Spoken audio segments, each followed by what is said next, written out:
સ્થાનિક સ્વરાજ્યની ચૂંટણીને પગલે ગાંધીનગરમાં રાજકીય ગરમાવો, રણ મેદાનમાં વિજય ધ્વજ લહેરાવવા ભાજપ એક્શન મોડમાં, પાર્લામેન્ટરી બોર્ડની બેઠકમાં ઉમેદવારોના નામ પર ચાલી રહ્યું છે મંથન.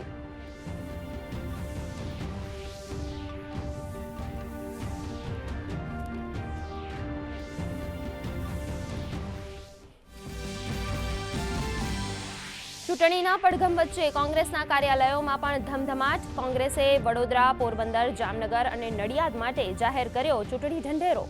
તો સુરત શહેર માટે આમ આદમી પાર્ટીના પ્રદેશ સંગઠન મહામંત્રી મનોજ સોરઠિયા ઉમેદવાર તરીકે જાહેર.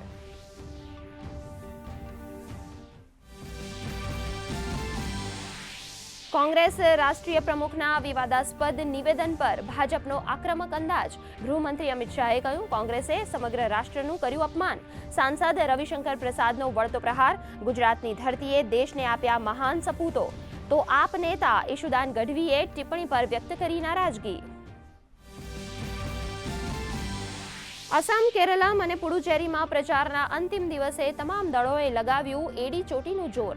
અસમમાં અમિત શાહે ઘૂસણખોરી મુદ્દે વિપક્ષ પર સાધ્યું નિશાન. તો વાયનાડમાં પ્રિયંકા ગાંધીએ સંભાળ્યો પ્રચારનો મોરચો. પશ્ચિમ બંગાળમાં પણ દિગ્ગજ નેતાઓ આમને સામને.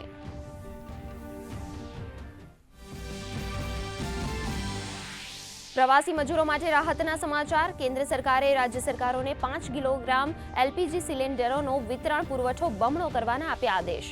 તો ભારતનું ગ્રીન સાનવી 46,650 મેટ્રિક ટન એલપીજીના જથ્થા સાથે આજે ગુજરાતના દહેજ પહોંચે તેવી શક્યતા.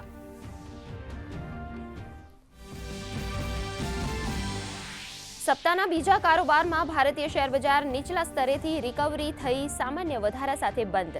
સેન્સેક્સમાં 510 આંકની તેજી. નિફ્ટી 23,100ની સપાટીથી નજીક બંધ. સોનામાં સામાન્ય વધ.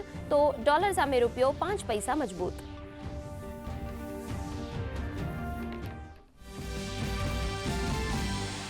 રાજ્યના વાતાવરણમાં પલટો. ભાવનગરમાં ગાજવીજ સાથે કમોસમી વરસાદ. મહેસાણાના વિસનગર, વડનગર, ખેરાલુમાં પણ સુસવાટા ભરેલા પવન સાથે વરસાદી ઝાપટા.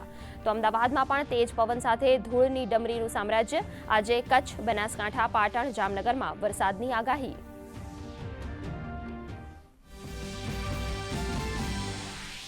એશિયન બોક્સિંગ ચેમ્પિયનશિપમાં ભારતીય મહિલા ખેલાડીઓનો શાનદાર દેખાવ. મીનાક્ષી અને જાસ્મીને ફાઇનલમાં નિશ્ચિત કર્યું પોતાનું સ્થાન. 5 ભારતીય મહિલાઓ સ્વર્ણ ચંદ્રક માટે ઉતરશે બોક્સિંગ રિંગમાં.